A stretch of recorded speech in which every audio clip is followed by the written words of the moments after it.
And welcome back to Liquid Lunch. I'm your host for today, Laurin Conlin, filling in for John Tabacco.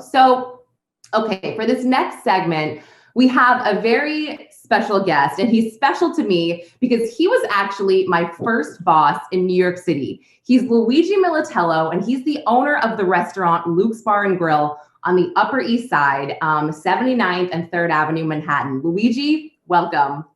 Thank you so much for having me. Of course. Thanks for joining me. Poor Luigi. I hit him up this morning, like so early, and I'm like, I would love to have you on this show. We need to talk right now about what's happening with restaurants in New York City and the fact that indoor dining is coming back at 25% capacity on September 30th. So, Luigi, first of all, I want to share with everybody that this restaurant, Luke's Bar and Grill, if you're not familiar, guys, this was the place that Mike Wallace was double parked of outside. I think it was about like 20 years ago at this point. All he wanted was his meatloaf, and he got arrested for double parking, right?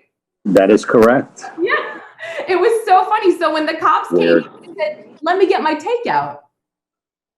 Yeah, that's basically all it was. He needed takeout. He had a driver waiting outside, and some overzealous TLC inspectors probably just doing their job.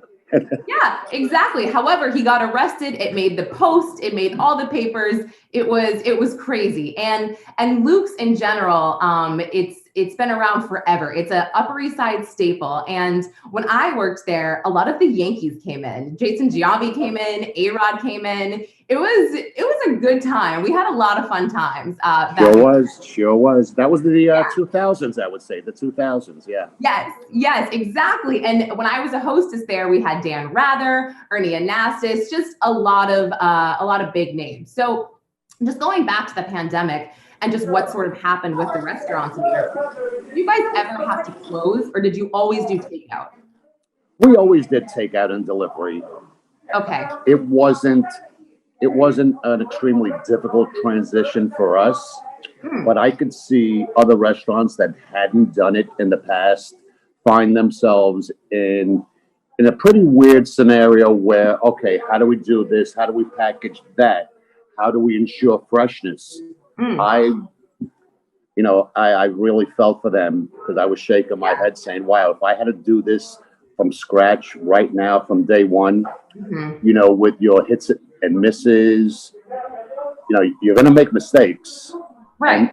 And what I found to be most concerning that I would tell people is be very careful with the freshness of the food from these people that are starting to do takeout and delivery now, because no one really likes to discard food. So it was kind of like one of those, okay, right. Let me try your place and hope for the best.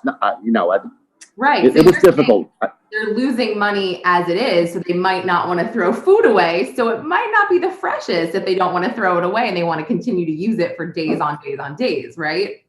Yeah, well, you also have to have and go with the integrity of the industry and certain restaurants to a certain standard and quality of food. Right. So right. I don't think there was a lot of that going on, but it's definitely a concern. Yeah. And you have a really fun bar scene. Luke's is a great bar. It's got great music, great drinks. So, when you couldn't have the bar scene, I mean, that must have really hurt.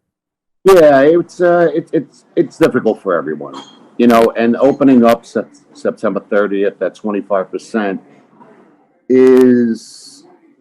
it's a start, but there's still no bar. No one is allowed to sit at the bar. Oh gosh, not even like 6 feet apart with bar stools? Nothing. Oh, that's I don't understand that part of it, but I don't either. So that's so interesting. So for you now, is it even worth opening at 25% capacity inside if you can't have a bar and you can't seat a majority of the tables? You want to move forward with what we're doing, and of course, safety first. Right. So I think our local and state officials are going to take a very close look at how things progress. Yeah. And And yes, it's going to be worth it to open indoors because we're going to be approaching, you know, chillier nights. Yeah. People are going to want a little warmth indoors. Now, for me, for example, I don't get all that much. For me, 25% is 18.5 chairs. Okay. I mean, it's something. I'm not going to discard it. Yeah. Just like when we first started during the pandemic, you know, you have to bob and weave and see how things go, and you take it from there. Yes, there's going to be more staffing that has to be implemented, so expenses could go up. Right. But you have to watch your spending very closely and utilize your income wisely. Yeah, of course. I can only imagine. And your outdoor dining, in my opinion, is some of the best that I've seen in the city. So you've built out this patio. We did. Yeah, you painted it Luke's colors.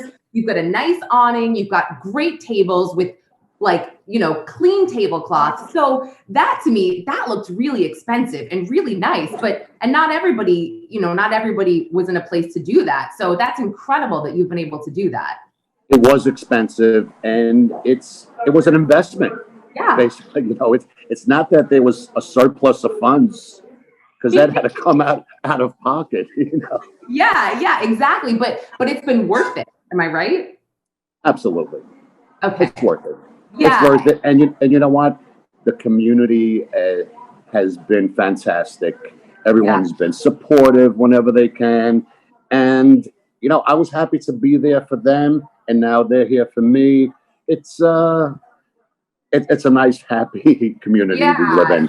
I know. I'm so glad. And it seems like things are looking up. Again, even though 25% is not amazing, things are looking up. So if people are going to come to Luke's, right, to get a bite to eat here, and again, for those of you that haven't been, I highly recommend it as somebody who works there forever and continues to go there even clearly after I stopped working there.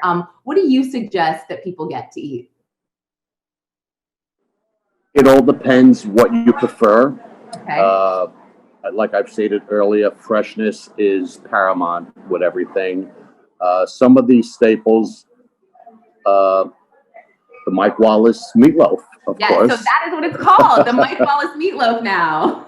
You know, and there's one-of-a-kind items that we make that people find interesting and a little different, like the buffalo shrimp. You say, oh, buffalo shrimp. You take buffalo sauce and you put it on a big batter. No, we don't do it that way. No, it's so good. The buffalo shrimp is some of the best that I've ever had. And actually, now that I think about it, I haven't had buffalo shrimp anywhere else besides Luke's. So that's a very unique dish. I have. Yeah. Oh, okay. So, and again, Luke's, it's a cross between upscale but bar food, right? It's the perfect combination, I would say. Yeah, you know, the way I describe it is, you know, professional yet casual and comfortable. You can make what you want of it. You know, if you're going to come in here and be a little over pretentious, maybe it's not the place for you. Well, you can't be that over. You can't, right? Like Matt Dillon was there when I was a hostess. Jason Giambi used to always order the burger. The burger is very competitive on the Upper East Side with JG Mellon's and Corner Bistro and Luke's. So I would also suggest people getting a burger or a Philly cheesesteak if they go to Luke's. They're very popular items. Yeah, yes. Very, very popular. So Luigi, just to sort of wrap things up here, what do you hope that are the next steps here after the 25% capacity? I mean, you know, it can't go, full blown, but it's going to start to get cold. Like, what do you hope happens here?